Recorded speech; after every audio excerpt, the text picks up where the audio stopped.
बात करेंगे महंगाई के हवाले से। महंगाई के बाद शहरी परेशान। पेशावर में आटे की कीमत में इजाफा हो गया। मार्केट में 20 किलो आटे के थैले में 500 रुपए तक का इजाफा हुआ है। मजीद तफसीलात जानते हैं दुनिया न्यूज पेशावर के नुमाइंदे ज़ीशान काका खेल से। ज़ीशान, अपडेट कीजिएगा।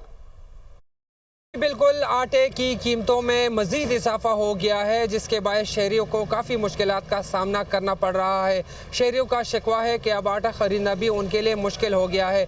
20 किलोग्राम आटे की जो कीमत है उसमें 500 रुपये का इजाफा हुआ है। 2000 रुपये में मिलने वाला जो आटे का तेला है वो 2500 रुपये हो गया है। 50 किलोग्राम आटे की जो बोरी है उसमें 900 रुपये और 80 किलोग्राम आटे की जो बोरी है उसमें 1400 रुपये तक इजाफा हो गया है। एक शहरी मौजूद हमारे साथ, उनसे जानते हैं। सिर्फ हम नहीं परेशान, सारा मुआशरा परेशान है इस महंगाई के दौर में और इतनी गुर्बत। मैं खुद एक रिक्शा ड्राइवर हूँ, मेरे 8 बच्चे 10 बंदों का घर में चलाता हूँ, तो रिक्शे में मैं किधर से चलाऊँ।